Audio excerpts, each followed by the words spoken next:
তখন জীবনানন্দ যখন তার বিপন্ন বিস্ময়ের কথা বলেন, যে বিস্ময়ের আঘাত সহ্য করতে না পেরে একটি মানুষ এক গাছে দড়ি নিয়ে অশ্বত্থের ডালে গিয়ে ঝুলে পড়তে চায়, সেই সংকটের আবার স্বরূপ আলাদা। একটা সংকটের স্তর বাইরের দিকে, আর একটা সংকটের স্তর ভেতরের দিকে।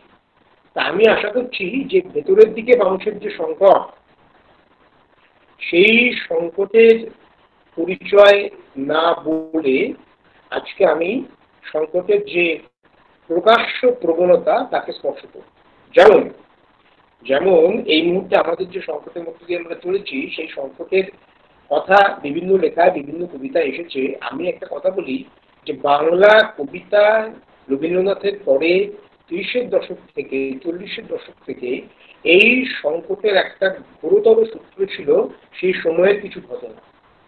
40-এর দশক এবং 70-এর দশক বাংলা কবিতায় সংকটকে যেভাবে প্রতিষ্ঠিত করেছে, যেভাবে স্পর্শ করেছেন, তার আগে পরে সেই স্পর্শের অভিজ্ঞতা আমরা সেভাবে অর্জন করিনি। 40-এর দশকের কারণটা ছিল এই জন্যে যে 40-এর দশকে দেশভাগ, তারপরে আমাদের এই এই বিশেষ করে পশ্চিমবঙ্গে মন্বন্তর, যুদ্ধ, দ্বিতীয় বিশ্বযুদ্ধ, এইগুলোর প্রভাব আমাদের সেই সময় কবিদের যেভাবে আহত করেছিল, যেভাবে দগ্ধ করেছিল, যেভাবে বিপন্ন করেছিল, সেই দগ্ধতার কথা, সেই বিপন্নতার কথা, সেই আঘাতের কথা আমাদের সেই সময়ের কবিরা তাদের কবিতায় ধরে রেখেছিল। মুশকিল হচ্ছে সারা পৃথিবীর কবিতাতেই সংকটকে ধরার নানা রকম নজির আছে।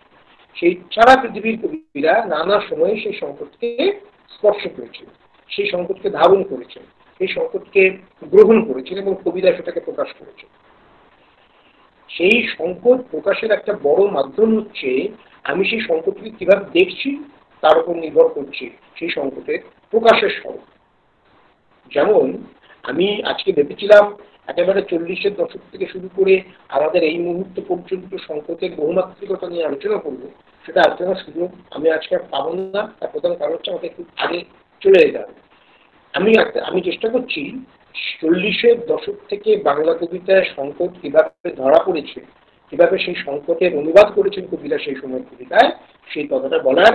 এই সময়ে সংকটের সম্প্রসারণ বাংলা কবিতায় এই সময়ে কিভাবে হয়েছে সেটা বলার সুবিধা আমি একটা পাবো না। আমি সেই 40-এর দশক থেকে শুরু করি একটা মাত্র সূত্র ধরে, সেটা হচ্ছে দেশভাগ কি করে বাংলা কবিতাকে স্পর্শ করেছে, বাংলা ভাষার কবিরা কিভাবে দেশভাগকে স্পর্শ করেছেন, গ্রহণ করেছেন, এবং কিভাবে দেশভাগ তাদের কবিতায় ছিন্নমূল মানুষের কথা, ছিন্নমূল মানুষের যন্ত্রণা, ছিন্নমূল মানুষের বিপন্নতার কথা কিভাবে আমাদের সেই সময় কবিতায় এসছে, আমি শুধু সেইটুকু বলবো। তারপরে আমি আর এগোতে পারবো না। 50, 60, 70, 80 কথা বলে এই সময় আমি আর পৌঁছাতে পারবো না। বিশেষ করে এই সময়ে, ঠিক এই মুহূর্তে আমাদের সংকটকে কিভাবে গ্রহণ করছেন আমাদের ভাষার কবিরা, সেই কথাটা আমি আর বলতে পারবো না। আমি শুধু 40-এর দশকে দেশভাগের প্রসঙ্গ বাংলা কবিতাকে কিভাবে স্পর্শ করছে, শুধু সেটুকুই বলবো। আমি একটা কথা বলি যে সেই সময় যে কবিদের লেখায় দেশভাগের কথা ধরা পড়েছে তাদের কয়েকজনের নাম আমি আগে বলে নিই। তাদের মধ্যে আছেন বিষ্ণুদেব, অন্নদাশঙ্কর রায়, সুভাষ মুখোপাধ্যায়, সুনীলমল বসু, নীলেন্দ্রনাথ চক্রবর্তী, এমনকি মানিক বন্দ্যোপাধ্যায়ের কবিতা, মনীন্দ্র রায়, চিত্ত ঘোষ, রমেন্দ্র কুমার আচার্য চৌধুরী, যিনি সরাসরি বাইরের ঘটনাকে স্পষ্টভাবে স্পর্শ করতেন না, তিনিও দেশভাগের মতো একটি তীব্র ঘটনাকে তার কবিতায় ধরে রেখেছে। সেটা আমি একটু পরে আলোচনা করবো। সমরেন্দ্র সেনগুপ্ত, মঙ্গলাচরণ চট্টোপাধ্যায়, অলোকরঞ্জন দাশগুপ্ত, সুনীল গঙ্গোপাধ্যায়, সলিল চৌধুরী, এমনকি তারাপদ রায়, তাদের লেখায় কি করে দেশভাগের ফলে ঘনিয়ে ওঠা সংকট স্পর্শ করেছে সেটা বলি। যতটা উচিত ছিল ততটা হয়তো এই সংকটকেই আমাদের লেখকেরা স্পর্শ করতে পারে। দেশভাগের মতো একটি ভয়ঙ্কর ঘটনাকে যেভাবে স্পর্শ করা জরুরি ছিল, যেভাবে স্পর্শ করা প্রত্যাশিত ছিল, সেইভাবে সম্ভবত আমাদের ভাষার কবিরা দেশভাগকে স্পর্শ করতে পারে। তার অনেকগুলো কারণের কথা আলোচনা করা হয়। যে সবাই মনে করেন যে কদর্যতা কদর্যতা নিয়ে চর্চা করার অনীহাই সম্ভবত দেশভাগকে আমাদের কবিদের স্পর্শ করার বিরলতার একটা বড় কারণ।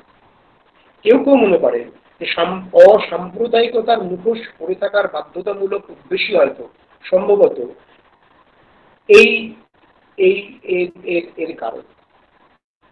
আচ্ছা, দীপঙ্কর, তুমি আসলে দেখা হচ্ছে আমি খালি দেখতে পাচ্ছি তুমি অনেকের সঙ্গে কথা বলছো, তো ফলে আমার এই বলার এটা নষ্ট হচ্ছে। আমি চাইছি পর্দাটা হয় পরিষ্কার করে দাও, অথবা এমন কিছু থাকুক যাতে আমাকে কিছু সামনাসামনি দেখতে না। তুমি ব্যস্ত আছো বলে তোমার এই ব্যস্ততা ধরা পড়ছে এই এই ইয়ের মধ্যে, পর্দার মধ্যে। আগে যিনি বলছিলেন তাকে যেমন দেখা যাচ্ছিল, এখন দেখা যাচ্ছে তুমি তোমার এই সাংগঠনিক কাজকর্ম করছো, তো স্বাভাবিক সেটা। এই সাংগঠনিক কাজকর্মের তার দিকে তাকিয়ে আমার কথা বলতে হচ্ছে। আমি যেন দেখতে পাচ্ছি আমি কথা বলছি আর তুমি বন্ধুদের সঙ্গে কথা বলছো, বুঝতে পারছো তো? এইটা হলে আমার পক্ষে কথা বলা মনোসংযোগ করা মুশকিল। একটু আগে যখন উনি বলছিলেন তখন যেহেতু আমরা দেখতে পাচ্ছিলাম না কাউকে, শুধু ওনাকে দেখতে পাচ্ছিলাম, ফলে অসুবিধা হচ্ছিল। এখন দেখা যাচ্ছে যে পর্দার মধ্যে তুমি এবং অনেকে কথা বলছো, এটাকে একটু আগে ঠিক করে তারপরে এটা হবে। তোমার বন্ধুদের বলো, তোমার সঙ্গে যারা আছেন তাদের বলো যে এই পর্দাটা ঠিক করতে। এখানে দেখা যাচ্ছে তুমি স্বাভাবিক, তুমি তো এখন অন্য কাজ করবে, সেই তোমার এই কাজকর্মগুলো চলে আসছে, যে টেকনিক্যাল ব্যাপারটা যে দেখছি তাকে একটু বলো। হ্যাঁ দাদা, ঠিক আছে দাদা, ঠিক আছে।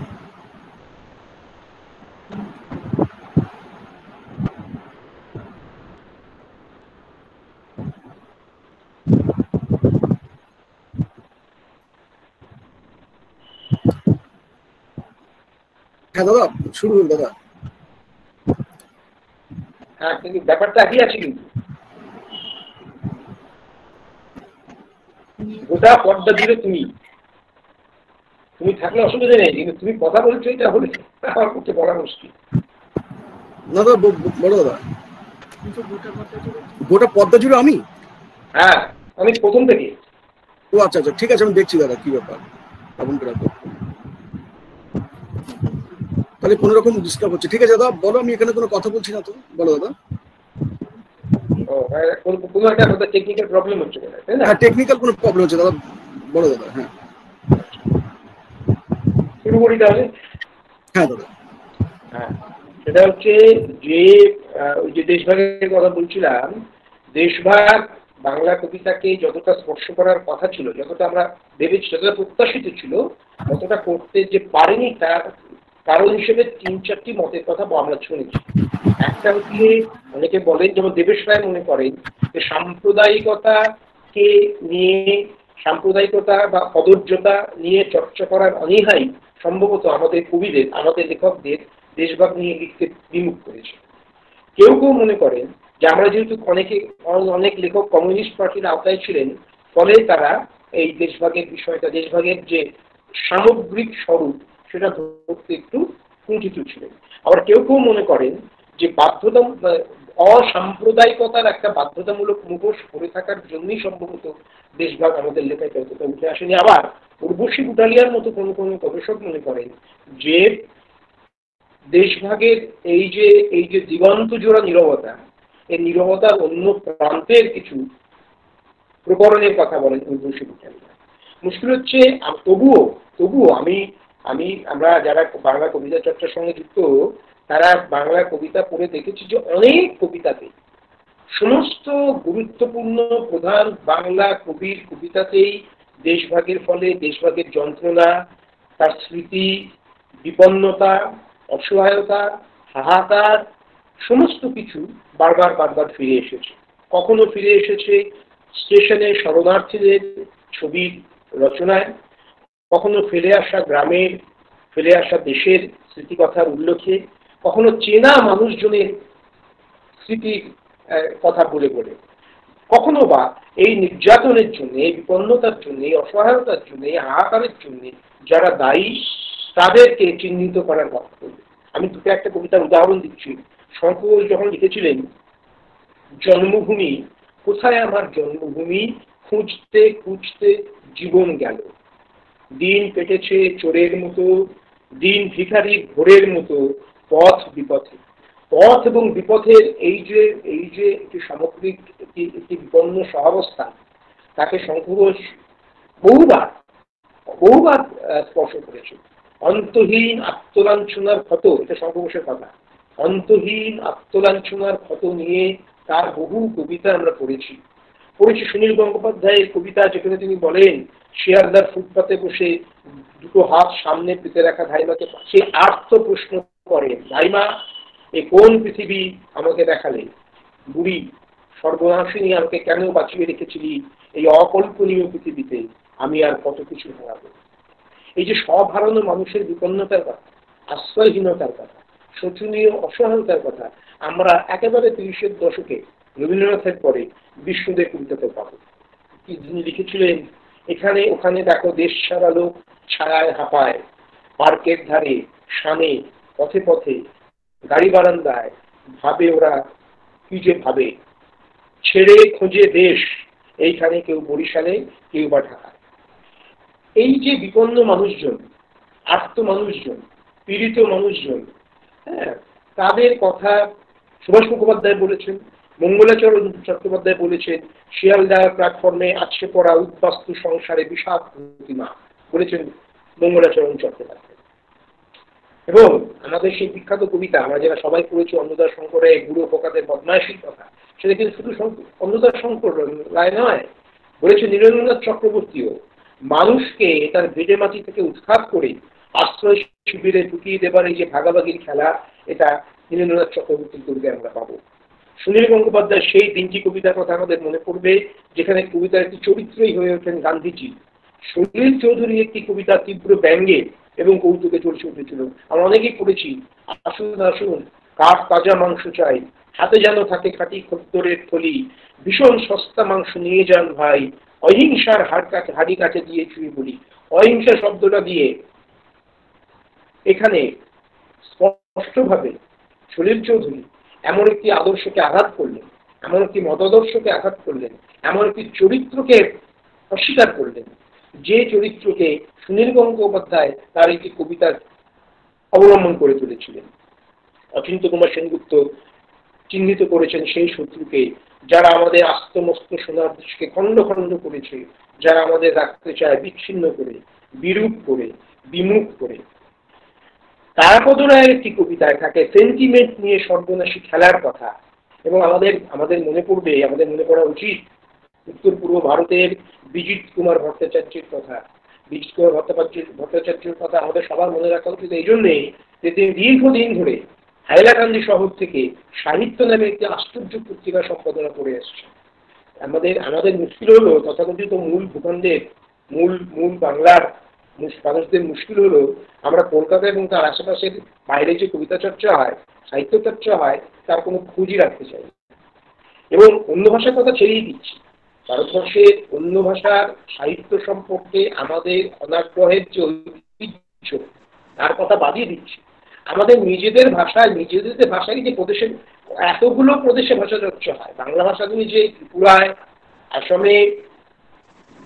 আসামের একটা জায়গা নেয়, গোটা আসামে, হ্যাঁ, মণিপুরে যে চর্চা হয়, সেই চর্চার কথাকে আমরা ভুলে যেতে চাই, নিজেদের ভাষার কথা ভুলে যেতে চাই। এটাও একটা সংকট। এই সংকটটা নিয়েও একটি বিস্তারিত আলোচনা একদিন করতেই পারে, সেই সংকটের সূত্র নিয়ে আলোচনা চলতে পারে, সেটা নিয়ে পরে একটি আলোচনা করবো। বিজিত কুমার ভট্টাচার্য বলেছেন, নানা রঙে মানুষকে ভাগ করা চলছে, দেশের মা এখন ভাগের মা। কুমুদ রঞ্জন মল্লিক, যে কুমুদ রঞ্জন মল্লিক আমাদের কাছে স্মিত, নরম, সুশোভন কবিতার জন্য পরিচিত, সেই কুমুদ রঞ্জন মল্লিকও বলেন, কবর এখন তোমায় ডাকিছে, আমায় ডাকিছে চিতা, এসো দুটো কথা শেষ করে নি, এসো কাছে এসো মিতা। আমরা মানিক বন্দ্যোপাধ্যায়ের কবিতার সঙ্গে কম পরিচিত, তার কবিতার বইও আছে। মানিক বন্দ্যোপাধ্যায় লিখেছিলেন, মানুষ নিয়ে মানুষ হয়ে বাঁচতে চাই, ঘর ভাগ হোক, ভাগ হতে দেব না দেবতা প্রাণটা। মনীন্দ্র রায়, কবি মনীন্দ্র রায় আমাদের বাংলা ভাষার একজন অত্যন্ত গুরুত্বপূর্ণ কবি। মনীন্দ্র রায় মনে করতে চান করিমের বেটার কথা। তিনি বলেছিলেন, এই দুর্দিনে সে কি বেঁচে আছে মাঝি পাড়ার আমিনা আর সেই বুড়া বটগাছ, তার কথা যে ভুলতে পারি না। এই বুড়া বটগাছের সূত্রে আমাদের মনে পড়ে যাবে দাদি বুড়া, নামে একটি বিখ্যাত উপন্যাসের কথা। এখানে যারা আছেন তারা নিশ্চয়ই জানেন দাদিপুরা নামে সেই বিখ্যাত উপন্যাস, যেখানে একটি একটি বহু পুরনো গাছকে আশ্রয় করে একটি জনপদের একটি সম্পর্কের একটি ধারাবাহিকতার উল্লেখ সেখানে করা হয়েছিল। চিত্ত ঘোষ, চিত্ত ঘোষ আমাদের বাংলা ভাষার অত্যন্ত গুরুত্বপূর্ণ কবি। চিত্ত ঘোষ বলেছিলেন, কি করে ভুলবো তোমাকে, ভুলতে পারি না, সে গৌরী গ্রাম, টলটলে নদী, ক্ষেতের ধান, আর স্বপ্নের স্মৃতি ধরা থাকে কৃষ্ণধরের কবিতাতেও। কৃষ্ণধর একেবারে আমাদের 40-এর দশকের কবি, অত্যন্ত শক্তিশালী কবি। ছেলেবেলার নদীর ছলাচ্ছল শব্দ পবিত্র মুখোপাধ্যায়ের কথার কবিতায় আমরা শুনতে পাই। বালিকার আলতা ছোপানো চরণ দুখানির স্মৃতি নিয়ে পড়ে থাকে পদ্মদিঘির জল জসীমউদ্দিনের কবিতায়। নষ্ট হয়ে যাওয়া সম্পর্ক আর সহমর্মিতার কথা বলেন রমেন্দ্র কুমার আচার্য চৌধুরী। যে রমেন্দ্র কুমার আচার্য চৌধুরী সারা জীবন শব্দের নিজস্ব ঘূর্ণির দিকে সারাক্ষণ জাগ্রত ছিলেন। শব্দের নিজস্ব ঘূর্ণি, শব্দের নিজস্ব বিহবলতা, শব্দের নিজস্ব আহ্বান, শব্দের নিজস্ব অন্তর্ঘাত নিয়ে যে মগ্ন ছিলেন যে রমেন্দ্র কুমার আচার্য চৌধুরী, সেই রমেন্দ্র কুমার আচার্য চৌধুরী পর্যন্ত বলেছেন, এই নিজেকেই যেন প্রশ্ন করেছেন, কোথায় আজ, কোথায় সেই অলৌকিক অলোকরঞ্জন দাশগুপ্তের কবিতা। অলোকরঞ্জন দাশগুপ্তের কবিতায় শব্দের এবং ভাষার যে যে আন্তরিক খেলা, যে ব্যক্তিগত অন্তর্ঘাত, সেই অলোকরঞ্জন দাশগুপ্তের একটি ছোট কবিতার অংশ তুলছি। এখন দেখছি, আমার ভাষাতেই পাতা ছড়লে পূবের সঙ্গে পশ্চিমের আওয়াজের মিল নেই, ভাগ হয়ে যায় পুজো ও মহরম, এই ভাষায় বলো কি করে করি রক্ত। আমাদের আমাদের উচ্চারণ যেখানে ভাগ হয়ে যাচ্ছে, আমাদের ভাষা যেখানে ভাগ হয়ে যাচ্ছে, আমাদের সম্পর্ক যেখানে বিভক্ত হয়ে যাচ্ছে, সেই বিপন্নতা, সেই ব্যক্তিগত এবং সমস্ত সম্পর্কের সমস্ত স্তর নষ্ট করে দেওয়া যে বিপন্নতা, সেই বিপন্নতার কথা এই যে একটু আগে বলছিলাম, যে অনেকে বলছেন যে আমাদের বাংলা সাহিত্যে দেশভাগের মতো একটি ভয়ঙ্কর তীব্র ঘটনাকে আমাদের কবিরা, আমাদের লেখকেরা বেশি স্পর্শ করেননি। কিন্তু কোনো না কোনো ভাবে, কখনো না কখনো সম্পর্কের নানা নানা নানা অন্তর্ঘাতের প্রকাশের মধ্য দিয়ে আমাদের লেখকের বিষয়কে স্পর্শ করেছে। সমস্ত লেখক, আমি যে কবিদের নাম করলাম তাদের মধ্যে যেমন বাইরের দিকে তাকিয়ে কবিতা লেখার মতো লেখকেরাও আছেন, আবার একেবারে নিজস্ব ভেতরের দিকে তাকিয়ে নিজস্ব অন্তর্ঘাতের মগ্ন লেখকেরাও আছেন। এই দুটো ঘটনাকে একসঙ্গে প্রতিষ্ঠিত করেছেন যারা, তাদের কয়েকজনের কবিতার সঙ্গে আমি আমি কবিতার কথাই আমি একটু বলতে চাইছি। দেশভাগের প্রত্যক্ষ কামড় যারা সহ্য করতে হয়েছে, তারা পরোক্ষভাবে হলেও টের পেয়েছেন নির্মম এবং উদাসীন ছবল। আমরা যারা পরে বড় হয়েছি, ধরা যাক 90 দশকের কবিরা, তার পরের দশকের কবিরা, তাদের কবিতায় এত প্রত্যক্ষভাবে, এত স্পষ্টভাবে, এত তীব্রভাবে কিন্তু দেশভাগ আসে। কিন্তু তবুও কোনো কোনো লেখকের লেখায় সেটা এসেছে, যেমন মন্দাক্রান্ত সেন, বিকাশ সরকার, তারপর বিভাস রায় চৌধুরী, জিৎ মুখোপাধ্যায় সহ আরো অনেকের লেখায় আমরা এটা পাবো। এই আমাদের বেনু দত্ত রায়ের একটি কবিতার বইয়ের নামই হচ্ছে ভাঙা বাংলার কবিতা। মুশকিল হচ্ছে যে যেহেতু দেশভাগের ছবিটা যারা সহ্য করেছিলেন, যখন সহ্য করেছিলেন, তারপরে অনেকটা সময় পেরিয়ে এসেছে। ফলে দেশভাগের মতো তীব্র একটি ঘটনার দংশন, ছবল কিভাবে আমাদের সময়কে স্পর্শ করেছে সেটা নিয়ে কথা বলার মতো কবির সংখ্যা ক্রমশ স্বাভাবিকভাবেই কমে আসছে। কিন্তু সাম্প্রতিক গত 1-1.5 বছরের মধ্যে এমন কিছু রাজনৈতিক এবং সামাজিক ঘটনা ঘটেছে, গত 1-1.5 বছরের মধ্যে এমন কিছু ঘটনা ঘটেছে যার ফলে নতুন করে দেশের দিকে, দেশের প্রতি আমাদের সম্পর্কের যে রসায়ন, আমাদের সম্পর্কের যে দিগন্ত, তাকে আবার নতুন করে তার দিকে তাকিয়ে কবিতা লেখার একটা সময় এসেছে। আপনারা অনেকেই জানেন এখানে যে আসামে মিয়া কবিতার কথা। মিয়া কবিতার কথা আসলে মিয়া কবিতা নিয়ে মাঝখানে একটু আন্দোলন হয়েছিল, আজকে মাঝখানে একটু চর্চা হয়েছিল এই জন্যে যে কোনো কোনো কবির বিরুদ্ধে দেশদ্রোহিতার অভিযোগ উঠেছিল। তারপরে কিছু হয়নি, কিন্তু অভিযোগটা উঠেছিল।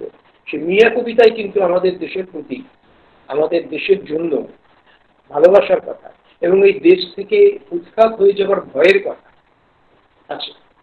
হ্যাঁ, মানে দেশভাগের ফলে উৎখাত হয়ে আসা মানুষের বিপন্নতার কথা আমরা পড়েছি। আবার এখন এই দেশে থেকেও এই দেশ থেকে উৎখাত হবার একটা ভয়ের কথা, হ্যাঁ ভয়ের কথা আমাদের সময় কোন কোন কবিতার মধ্যে এসেছে। আমি একটা দুটো মিয়া কবিতার কথা বলি, অনেকেই বলেছেন নিশ্চয়ই, এখানে একটা কথা বলি। লিখি কবিতার নাম লিখি লোয়া মই ওজন মিয়া। এটা যে ভাষায় লেখা সেটা ভাষাতে বোঝা যাবে না, আমি তার একটা বাংলা অনুবাদ করে দেবো। এনআরসি ক্রমিক নং 200543 দুজন সন্তানের বাপেক মই অহাবার বিশ্বত লব আরু এজনে তাকে তুমি ঘিন করিবা নাকি যে ধরে ঘিন করা মুখ। সুমনা রহমান চৌধুরী এর বাংলা অনুবাদ করেছে। এর বাংলা অনুবাদ তো হচ্ছে এইরকম। লিখো, লিখে রাখো আমি একজন মিয়া, এনআরসি ক্রমিক নং 200543 দুই সন্তানের বাবা আমি, সামনে গ্রীষ্মে জন্ম নেবে আরো একজন, তাকেও তুমি ঘৃণা করবে কি যেভাবে ঘৃণা করো আমায়।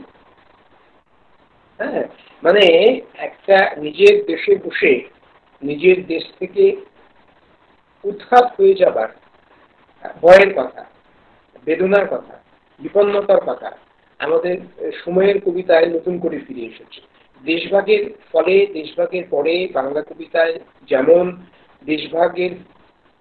দেশভাগের পরে বিপন্ন মানুষের কথা আছে, ছিন্নমূল হয়ে যাওয়া মানুষের যন্ত্রণার কথা আছে, আবেগের কথা আছে, বেদনার কথা আছে, তেমনি আমাদের গত 1-1.5 বছরের মধ্যে রচিত সারা ভারতবর্ষের কবিতায়, শুধু বাংলা কবিতায় না, সারা ভারতবর্ষের কবিতায় দেশ থেকে উৎখাত হয়ে যাবার ভয়ের কথা আছে, দেশ থেকে উৎখাত হয়ে যাবার আর্ত যন্ত্রণার কথা আছে। এবং এটা নিয়ে আমি চর্চা করেছি বেশ কিছুদিন। এটাকে নিয়ে আমি দেখেছি যে এইসব লেখার মধ্যে একটা অন্য ধরন কাজ করছে, অন্য বিপন্নতা কাজ করছে, অন্য আর্তি কাজ করছে, অন্য ভয় কাজ করছে, অন্য বেদনা কাজ করছে। হ্যাঁ, ত্রিপুরার কবিতার কথা এই যে আমি একটু আগে বলছিলাম যে আমাদের একটা মুশকিল হচ্ছে তথাকথিত মূল ভূখণ্ড। এখন তো আর মূল বা প্রান্তিক ভূখণ্ড বলে কিছু হয় না। কিছুদিন আগে নিউ ইয়র্কের সবচেয়ে বিখ্যাত কবিতা উৎসবের কর্ণধার একটা খুব বড় কথা বলেছেন। তিনি বলেছেন যে কবিতার সাম্রাজ্যের দারোয়ানদের চাকরি এখন খতম হয়ে গেছে। সারা পৃথিবীতে শুধু কবিতা নয়, সাহিত্যের সংস্কৃতির সাম্রাজ্যের দারোয়ানদের চাকরি এখন শেষ হয়ে গেছে। কারণ যে কোনো কবি, যে কোনো লেখক তার নিজের লেখাটি নিয়ে বাইরে বেরিয়ে আসতে পারছে। সারা পৃথিবীতেই এমন অনেক ওয়েবসাইটের জন্ম হয়েছে। অ্যামাজন তো একটা নতুন ওয়েবসাইটই তৈরি করেছে নতুন লেখকদের জন্য। হ্যাঁ, এবং এমন অনেক নতুন প্রকাশক তৈরি হয়েছে যারা নিজেরা প্রকাশ করে নিজেদের বই, বন্ধুদের বই প্রকাশ করে ওয়েবসাইটে দিয়ে দিচ্ছে, এমনকি ফেসবুকে দিয়ে দিচ্ছেন, টুইটারে দিয়ে দিচ্ছেন, এবং তাদের বিক্রি এবং একটা হিসেব বলছে, সারা পৃথিবীর বই বিক্রির একটা হিসেব বলছে যে বড় প্রকাশকদের বইয়ের বিক্রি 45 ভাগ কমে গেছে গত 3-4 বছরে, আর ছোট প্রকাশকদের বইয়ের বিক্রি বেড়ে গেছে 45 ভাগ। পোয়েট্রি পত্রিকার সম্পাদক কিছুদিন আগে বলে, যে আমি সব জায়গায় বলি, পোয়েট্রি পত্রিকার সম্পাদক, পোয়েট্রি পত্রিকা হচ্ছে ধ্রুপদী কবিতার পত্রিকা তো পৃথিবীতে আর নেই, কোনোদিনই ছিল না, আগামী আর হবে বলে মনে হয় না। পোয়েট্রি পত্রিকার সম্পাদক পর্যন্ত বলছেন যে এই যে বিভিন্ন মাধ্যমে লেখকদের এগিয়ে আসা, নিজেদের লেখা প্রকাশের সুবিধে, এর ফলে কি হয়েছে, এর ফলে কবিরা পাঠক পেয়েছে, লেখকেরা পাঠক পেয়েছে। ফলে এখন আর প্রান্তিক মুখ বন বলে কিছু হয়। কিন্তু তবুও আমরা যারা এই কলকাতা এবং আশেপাশের অঞ্চলে বসে থেকে সাহিত্য চর্চা করি, আমরা মাথায় রাখতে চাই না যে কলকাতার বাইরেও বাংলা কাব্যচর্চার একটা বিস্তৃত এবং সমৃদ্ধ প্রবাহ আছে। আমি এখন যে কবিতাগুলোর কথা বলবো সেটা হচ্ছে কলকাতার বাইরে, পশ্চিমবঙ্গের বাইরের বাংলা ভাষা চর্চা। ত্রিপুরার একটু আগে বলেছিলাম বিজিত কুমার ভট্টাচার্যের কথা, যিনি হাইলাকান্দি, আসামের হাইলাকান্দি থেকে কাব্য চর্চা করেন, সাহিত্য নামে একটি পত্রিকা দীর্ঘদিন ধরে বার করছেন। এখন বলছি আমি ত্রিপুরা কয়েকজন কবির কথা, হ্যাঁ, যাদের লেখার মধ্যে দেশের স্মৃতি, পরিজন হারানোর জ্বালা, নতুন জায়গায় লড়াই করে বেঁচে থাকা, বড় হয়ে ওঠার বিপন্নতার কথা ধরা পড়েছে। তার মধ্যে একজন নাম হচ্ছে সলিল কৃষ্ণ দেববর্মন। সলিল কৃষ্ণ দেববর্মন, তার মধ্যরাতের স্বাধীনতা বলে একটি কবিতা আছে, এটা একটা অংশ বলছি, পুরোটা পড়বো না। আমাদের দেশের বুকে স্বাধীনতা এসেছিল মধ্যরাত্রে, এই কথা বলছি না, তবু আজ প্রশ্ন জাগে, বুকে হাত দিয়ে টের পাই, কোথায় সে সোনালী স্বাধীনতা? নাকি সব ভুলে গেছি, কোথায় রেখেছি জানি? কল্যাণব্রত চক্রবর্তী অত্যন্ত শক্তিশালী কবি, আমরা অনেকেই তার নাম জানি না, অনেকে তার কবিতা পড়িনি, কিন্তু কল্যাণব্রত চক্রবর্তীর মতো শক্তিশালী কবিকে ভুলে থাকার মতো অপরাধ, ভুলে থাকার মতো পাপ আমরা যদি করি, তাহলে বাংলা ভাষার প্রতি আমাদের আনুগত্যহীনতার পরিচয় প্রকাশ পাবে। এটা আমি বহু জায়গায় করেছি। কল্যাণব্রত চক্রবর্তীর একটি কবিতার অংশ তুলছি। আগুনি পোড়ায় সবকিছু, যেভাবে উল্টো দিকে গোনা হয় সেরকম কাউন্ট ডাউন, শৈশবের স্মৃতি বেয়ে অতীতে ফিরে যেতে চেয়ে দেখেছি, ছিন্ন দৃশ্যপাত ছাড়া কিছুই ফেরে না। দেশভাগ তুলসী মূলে ফিরে যাবার কি প্রবল আগ্রহ। পীযূষ রাউত ওই ওই উত্তর পূর্ব ভারতের কবি। পীযূষ রাউতের আমরা কয়েকজনের জন্য নামে একটি কবিতার একটা অংশ করছি। আমরা কয়েকজনের জন্য চিরকাল বাস্তবে দাঁড়িয়ে থাকবো। যেমন দেশের বাড়িতে নৌকোর জন্য প্রতীক্ষমান মা ও আমি ও ছোট ভাই নদী তীরে উদ্যান হাওয়ার মধ্যে। এসব কবিতা থেকে নিজেদের সরিয়ে রাখার মতো অপরাধ যেন আমরা বেশি দিন না করি। কল্যাণব্রত চক্রবর্তীর দিন শেষে সীমান্ত কবিতার একটা অংশ করছি। শৈশবের সখা এই বিল, পুরনো গ্রামের রেখা ডান দিকে বেঁকে গিয়েছে অনেক দূর, আগের চেয়ে যেন আরেক রকম।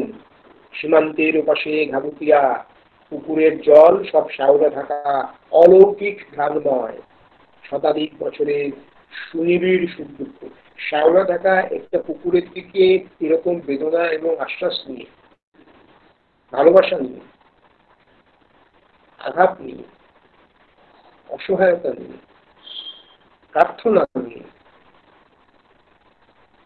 তাকিয়ে থাকেন যে কবি, সেই কবির কণ্ঠস্বর গোটা দেশভাগের ফলে বিপন্ন সমস্ত মানুষের কণ্ঠস্বর হয়ে আমাদের কাছে ধরা পড়ে। কল্যাণব্রত চক্রবর্তীর কথা। আরেকজন কবিতার কথা বলি, সেই কবির কবিতার কথা আমি সর্বত্র বলি, সব জায়গায় বলি। তার নাম হচ্ছে শক্তিপদ। একটু আগে আরেকটি এই এরকম অনুষ্ঠানে বলে এলাম তার কথা।